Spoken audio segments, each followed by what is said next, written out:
Hello everyone, welcome to Hindi voice. बादशाह सलामत, आपको ये मालूम ही है कि हज़ारों वर्ष से फ़ारस में नौरोज़ यानी वर्ष का प्रथम दिवस बड़े हर्षोल्लास से मनाया जाता है। उसमें सभी लोग विशेषता अग्नि पूजक भांति भांति के नृत्यों और खेल तमाशों का आयोजन करते हैं। बादशाहों और सामंतों को उनके प्रशंसक और सहायक अच्छी अच्छी भेंटें देते हैं। देश विदेश की सुंदर और दुर्लभ वस्तुएं उन्हें भेंट में दी जाती है और बादशाह और अमीर लोग भी अपने वफादार साथियों और सेवकों को हज़ारों रुपए इनाम में देते हैं। पुराने ज़माने में फ़ारस का एक बादशाह नगर के बाहर मैदान में हो रहे नौरोज़ के उत्सव में भाग लेने के लिए गया। उसके सारे दरबारियों, सामंतों और प्रमुख राज कर्मचारियों ने आकर उसकी सेवा में बहुमूल्य भेंटें दी। प्रख्यात कलाकारों और कारीगरों ने अपनी बनाई सुंदर वस्तुएं भेंट में दी। इनमें हिंदुस्तान से आया हुआ एक बहुत होशियार हिंदू कारीगर भी शामिल था। उसने बादशाह को ज़मीन तक झुककर सलाम किया और यंत्र रूप में बना हुआ एक घोड़ा भेंट दिया। उसने कहा, पृथ्वीपाल, इस तुच्छ सेवक ने कई वर्षों तक अथक परिश्रम करके आपकी सेवा में देने के लिए ये अद्भुत वस्तु बनाई है। आपको समस्त संसार में ऐसी वस्तु न मिलेगी। देखने की तो बात ही क्या है, किसी ने ऐसी चीज़ के बारे में सुना भी नहीं होगा। बादशाह ने त्योरी पर बल डालकर कहा, तुम इसे अद्भुत वस्तु क्यों कहते हो? यह तो केवल लकड़ी का बना घोड़ा है जिस पर तुमने सुनहरा रूपला साज लगाया है। हमारे यहाँ के कारीगर इससे सुंदर लकड़ी का घोड़ा बना सकते हैं। मैं तो कोई खास बात इस घोड़े से नहीं देखता। कारीगर बोला, सरकार, मैं अपने घोड़े की गढ़न और सजावट की बात नहीं कर रहा। निश्चय ही रूप रंग में इससे अच्छे घोड़े बन सकते हैं, किंतु इस घोड़े में एक ऐसी अद्भुत कारीगरी का काम है जो कहीं देखने को नहीं मिल सकता। ऐसा घोड़ा मैं फिर निवेदन करता हूँ, बनाने की कोई सोच भी नहीं सकता। इसमें ऐसे पेच लगे हैं जिन्हें घुमाने पर मैं या कोई अन्य व्यक्ति जिसे मैं इसके यंत्रों के बारे में समझा दूँ, इस घोड़े पर आकाश की सैर कर सकता है। यह घोड़ा चिड़ियों की तरह उड़ता है। यह इतना शीघ्रगामी है कि देखते देखते कोसों की यात्रा करके वापस आ सकता है। यदि आपकी अनुमति हो तो मैं इस पर बैठकर इसके करतब आपको दिखाऊं। बादशाह ये सुनकर बड़ा प्रसन्न हुआ। उसने ऐसी किसी चीज़ के बारे में सोचा तक नहीं था। उसने हिंदुस्तानी से कहा, दिखाओ इस घोड़े का कमाल। हिंदुस्तानी कारीगर बाई रिकाब में पाँव डालकर उचका और घोड़े की पीठ पर बैठ गया। उसने दोनों रिकाबों में पाँच जमा लिए। लगाम पकड़कर बादशाह से बोला, मुझे किधर जाने का हुक्म होता है? फ़ारस की राजधानी शिराज से, जहाँ यह उत्सव हो रहा था, लगभग 3 मील दूर एक ऊंचा पहाड़ था जो राजधानी से दिखाई देता था। बादशाह ने कहा, वो पहाड़ देख रहे हो? हालांकि वह यहाँ से बहुत दूर नहीं है, किंतु तुम्हारे घोड़े की परीक्षा के लिए इतनी दूर ही काफ़ी है। उस पहाड़ की तलहटी में एक खजूर का पेड़ लगा है, तुम उसकी एक पत्ती ले आओ। अभी बादशाह के मुंह से पूरी बात भी नहीं निकली थी कि हिंदुस्तानी कारीगर ने घोड़े की गर्दन में लगा हुआ एक पेच मरोड़ा। घोड़ा एकदम धरती से आकाश की ओर तेजी से उठा, वायु वेग से पहाड़ की ओर उड़ने लगा और शीघ्र ही आंखों से ओझल हो गया। सारे दरबारी और सामंत तथा अन्य लोग इस बात को देखकर बड़े आश्चर्य में पड़े और सभी के मुख से घोड़े की प्रशंसा के शब्द निकलने लगे। 5-7 मिनट बाद वह घोड़ा अपने कारीगर सवार को लिए हुए वापस आ गया। कारीगर के हाथ में खजूर के पेड़ की एक टहनी थी। उसने घोड़े से उतरकर बादशाह को वह टहनी भेंट की। बादशाह यह देखकर बहुत खुश हुआ। उसने हिंदुस्तानी कारीगर से उस घोड़े का दाम पूछा। कारीगर बोला, जगाधिपति, मैं इस घोड़े को बेचने के लिए नहीं लाया, किंतु ये मैं इस शर्त पर आपको भेंट कर सकता हूँ कि जो इच्छा मैं व्यक्त करूँ वह पूरी की जाए। बादशाह ने कहा, तुम क्या चाहते हो? हमारे देश में बड़े सुंदर प्रदेश और नगर है, तुम जहाँ का चाहो वहाँ का शासक तुम्हें बना दूँ। कारीगर ने कहा, मुझे शासनाधिकार नहीं चाहिए, मेरी इच्छा इससे कुछ अधिक की है, किंतु उस इच्छा को बताने से पहले मैं आपसे ये वचन लेना चाहता हूँ कि आप नाराज़ नहीं होंगे और मुझे कोई दंड नहीं देंगे। बादशाह ने वचन दिया तो हिंदुस्तानी बोला, मैं राजकुमारी से विवाह करना चाहता हूँ। ये सुनकर दरबारी और सामंत क्रोध में भर गए, किंतु बादशाह को चुप देखकर वे भी चुप रहे। बादशाह का बड़ा पुत्र फिरोज शाह इस बात को सुनकर क्रोध से लाल हो गया। वो बादशाह से कहने लगा, आपने वचन न दिया होता तो मैं इस नीच कारीगर को सबक सिखाता। इसकी ये हिम्मत कि अपनी हैसियत को भूलकर मेरी बहन से विवाह करना चाहता है। हम लोग किसी बादशाह को मुँह दिखाने योग्य नहीं रहेंगे। आप इसे फौरन भगा दीजिए। कह दीजिए कि अपना तमाशे का घोड़ा लेकर हिंदुस्तान वापस चला जाए, नहीं तो जान से हाथ धोएगा। किंतु बादशाह ने धीमे स्वर में उससे कहा, लेकिन ऐसा घोड़ा तो संसार में कहीं नहीं मिलेगा। युवराज ने देखा कि बादशाह घोड़े पर इतना रिझ गया है कि इसे लेने के लिए नीची हैसियत के हिंदुस्तानी कारीगर को दामाद बनाने के लिए भी तैयार है। तो उसने मामले को टालने की कोशिश की। उसने कारीगर के पास जाकर कहा, बादशाह सलामत तुम्हारा घोड़ा ले सकते हैं, लेकिन इससे पहले ये ज़रूरी है कि मैं खुद इस पर बैठकर उसकी परीक्षा करूं। कारीगर ने कहा, बहुत अच्छी बात है, आप ज़रूर इस पर बैठकर इसकी परीक्षा करें। फिरोज शाह एकदम घोड़े पर बैठ गया। वह अनुभवहीन नवयुवक भी था और हिंदुस्तानी कारीगर के प्रस्ताव से उसका दिमाग भी खोल रहा था। घोड़े पर बैठते ही उसने बगैर कुछ पूछे ताछे घोड़े की गर्दन का पेच मरोड़ दिया और घोड़ा आसमान में गायब हो गया। कारीगर ने हाथ जोड़कर बादशाह से कहा, मालिक, युवराज ने बहुत जल्दी की। मैं उसे बता न पाया कि कौन कौन सी कले घोड़े में लगी है। वो शायद यह समझता है कि घोड़े के एक पेच से ही सब काम हो गए। वास्तविकता यह है कि घोड़े को ठहराने, उतारने, मोड़ने आदि के लिए अलग अलग कले हैं। मैं उसे सब समझा देता, किंतु वह एकदम से उड़ गया। अब अगर शहजादे को कोई दुख पहुँचे तो इसमें मेरा दोष न समझा जाए। बादशाह ये सुनकर बहुत परेशान हुआ। उसे ख्याल हुआ कि युवराज का अवश्य अनिष्ट होगा। ये सोचकर वह सिर पीटने लगा। उसने हिंदुस्तानी कारीगर से कहा, यह सब तेरी शरारत है। तूने जानबूझकर शहजादे को घोड़े का हाल न बताया ताकि उसके प्राण संकट में पड़ जाए, लेकिन मैं तुझे भी जीता नहीं छोड़ूंगा। उसने कहा, सरकार, मेरा कोई कसूर नहीं है, सब कुछ आपके सामने ही हुआ है। युवराज ने घोड़े पर बैठते ही उसे चालू करने वाला पेच घुमा दिया। उसने मुझे ये मौका ही कहा दिया कि मैं उसे घोड़े के दूसरे पेचों के बारे में बताता। फिर भी निराश न होना चाहिए, उसके पास ही उतारने वाला पेच भी लगा है। जब भी संयोग से शहजादे का हाथ उस पर पड़ेगा तो वह धरती पर आ जाएगा। बादशाह को इससे तसल्ली नहीं हुई। उसने कहा, मान लिया कि घोड़े के दूसरे पेच पर उसका हाथ पड़ गया और वह नीचे भी उतर आया, लेकिन न जाने कब उसका हाथ पड़े और वह कहाँ उतरे। अगर वह किसी बहुत ऊंचे पहाड़ पर उतरा या किसी नदी में जा उतरा तो क्या होगा?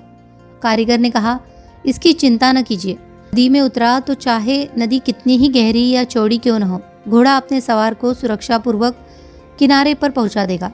फिर शहजादा घोड़े के चलाने वाले यंत्र को जानता है, वह बस्ती के अलावा कहीं न उतरेगा।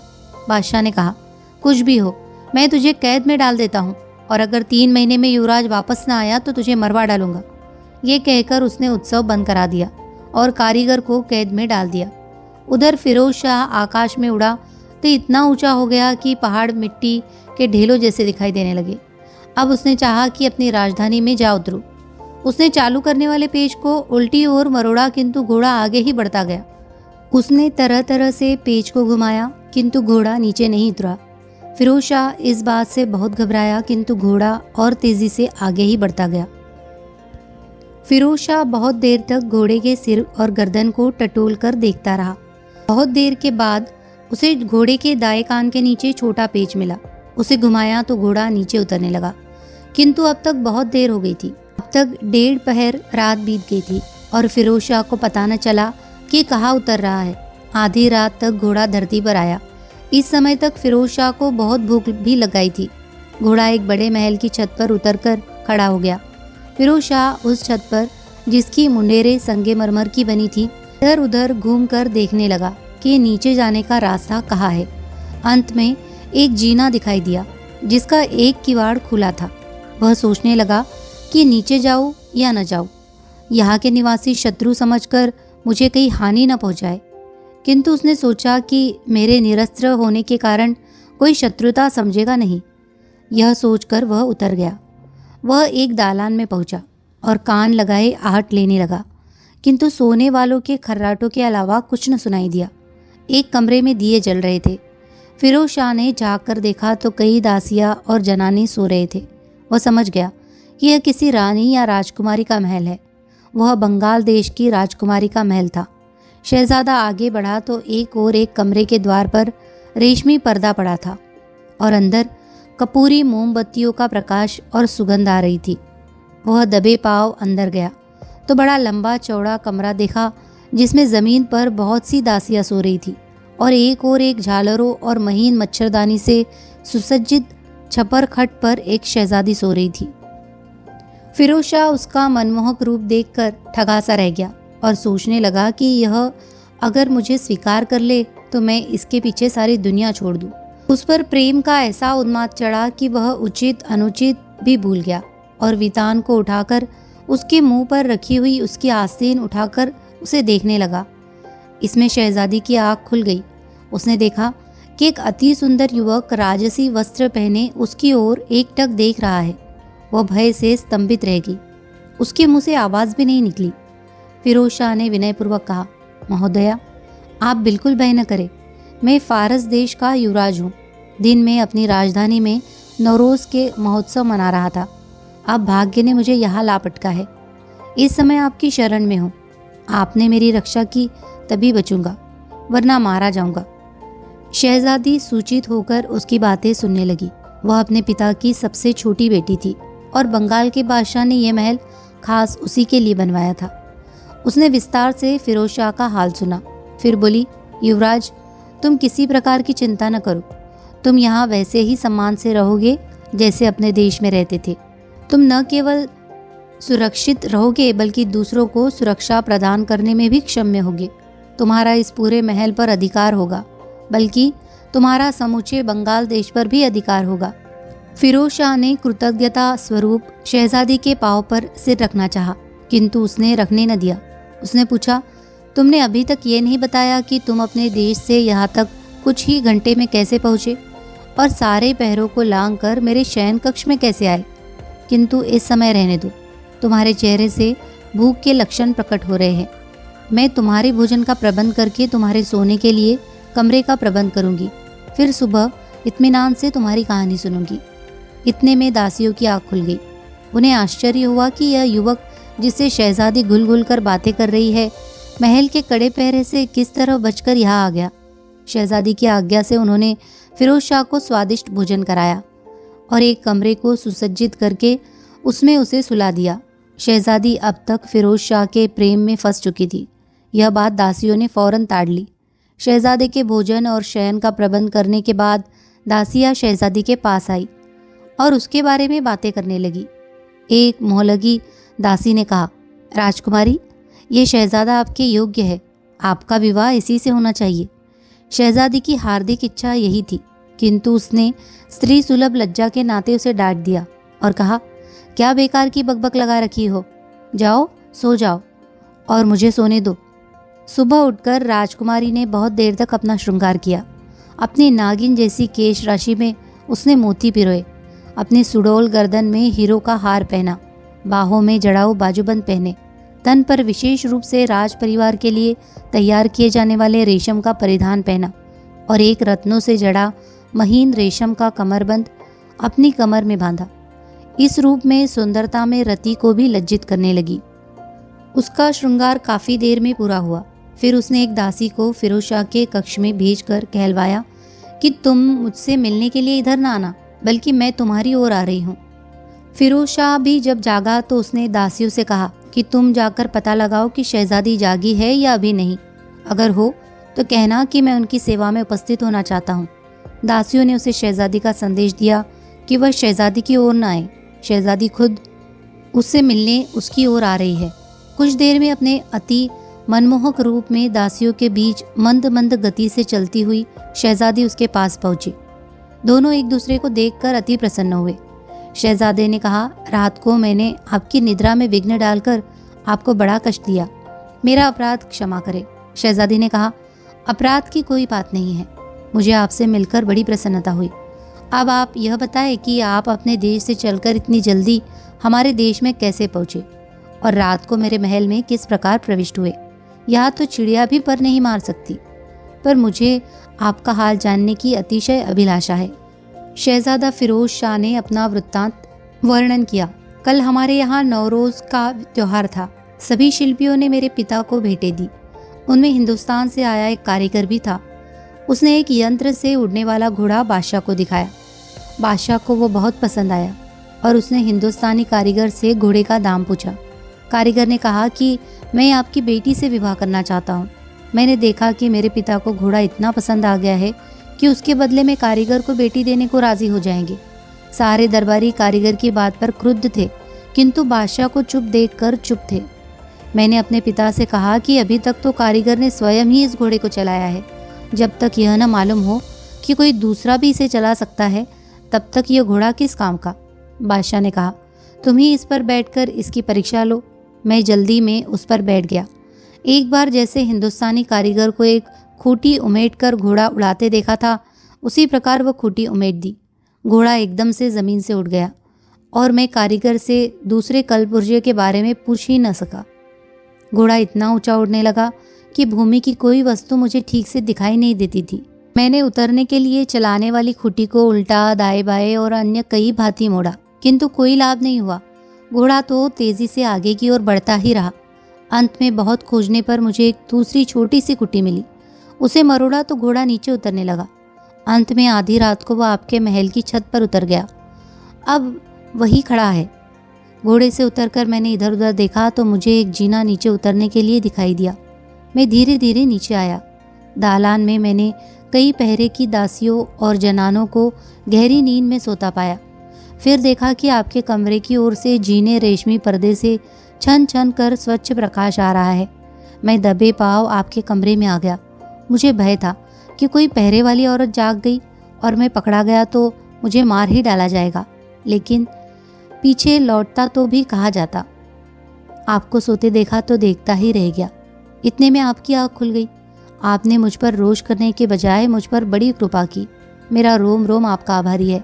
मैं चाहता हूँ कि आप पर सब कुछ न्यौछावर कर दूँ, किंतु मेरे पास इस समय है ही क्या। एक हृदय था, वो भी आपको पहली बार देखने पर हाथ से जाता रहा। शहजादी फिरोज शाह की इस प्रेम पगी शिष्ट वार्ता को सुनकर खिल उठी। उसने कहा, आप तो उड़ने वाले घोड़े पर अक्सर सैर करते होंगे। आज संयोग से मेरी ओर भी भूल पड़े। आपसे अपनापन बढ़ाना बेकार है। आपको स्वभावतः ही अपनी जन्मभूमि फारस से लगा होगा और वहीं चले जाएंगे। हमारे देश को और हमें काहे को याद करेंगे। फिरोज शाह ने कहा, अपनी जन्मभूमि से किसे लगाव नहीं होता, लेकिन इस समय तो मैं आपकी कैद में हूँ। जब आप मुझे छुटकारा देगी तभी जा सकूँगा। रही भूलने की बात, सो आपको एक बार देखकर कोई कभी नहीं भूल सकता। मैं तो अपने को भूल जाऊँ, आपको नहीं भूल सकता। इतने में एक दासी ने आकर कहा कि भोजन तैयार है। शहजादी के भोजन का समय अभी नहीं हुआ था, फिर भी उसने यह सोचा कि रात को शहजादे ने यूं ही थोड़ा बहुत खाया होगा, इसीलिए उसका हाथ पकड़कर भोजन कक्ष में ले गई और स्वयं भी उसके साथ खाने लगी, क्योंकि फिरोज शाह अकेले फिर जी भरकर भोजन न करता। दासियों ने भांति भांति के स्वादिष्ट भोजन परोसे थे। खाने के समय कई नवयौवन रूपसी दासियां वाद्य यंत्र लेकर मधुर स्वर में गायन वादन करने लगी। शहजादी अपने हाथ से उठा उठाकर स्वादिष्ट व्यंजन फिरोज शाह के आगे रख रही थी। दोनों ने अपने हाव भाव से पूरी तरह प्रकट कर दिया कि एक दूसरे की प्रेमाग्नि में जल रहे हैं। भोजन समाप्त होने पर शहजादी फिरोज शाह को एक बैठने वाले कक्ष में ले गई। इस कक्ष की सुंदरता और सजावट का वर्णन नहीं हो सकता। उसकी दीवारों पर मोहक रंगों से कुशल चितोरों द्वारा बनाए हुए मनमोहक चित्र अंकित थे। वहाँ का सारा सामान सुनहरा और रुपला था और सुंदर पच्चीकारी से सुसज्जित था। शहजादी ने वहाँ से भी उठकर एक दालान में आसन ग्रहण किया और शहजादे को भी ले आई। यहाँ सामने एक अति सुंदर पुष्पवाटिका थी, जिसमें रंगारंग फूल खिले थे और सुगंध की लपटें आ रही थी। फिरोज शाह बोला, मैं अपने फारस के राजमहल ही को बड़ा सुंदर समझता था। आपके महल के आगे वो कुछ नहीं है। शहजादी ने कहा, आप मेरे पिता बंगाल के बादशाह का महल देखेंगे तो यह महल तुच्छ लगेगा। मैं चाहती हूँ कि आप मेरे पिता से भेंट करें, वे आपसे बड़ी प्रसन्नता से मिलेंगे। फिरोज शाह को बादशाह का महल देखने में अभिलाषा हुई। शहजादी ने सोचा कि बादशाह जब ऐसे रूपवान और सजीले राजकुमार को देखेगा तो मेरा विवाह उसके साथ कर देगा। अपनी उत्कंठा के बावजूद फिरोज शाह कई दिनों तक बंगाल के बादशाह के पास न गया, क्योंकि उसका मन एक क्षण के लिए भी शहजादी का साथ छोड़ने का न था। शहजादी ने एक रोज़ फिर उस पर जोर दिया कि बादशाह से मुलाकात करो। फिरोज शाह ने कहा, आपका कहना बिल्कुल ठीक है, मुझे उनसे मिलना चाहिए। दिक्कत सिर्फ यह है कि मेरे पास यह ऐसा साथ सामान नहीं जो कि बादशाह से भेंट करने वालों के पास होना चाहिए। मैं अगर इसी हालत में उनसे मिलूंगा तो वह मेरे वंश के बारे में जानकर खुश होंगे, किंतु मेरी साधारण वेशभूषा और रहन सहन से उनके मन में मेरे प्रति प्रतिष्ठा कम हो जाएगी और ये मैं नहीं चाहता।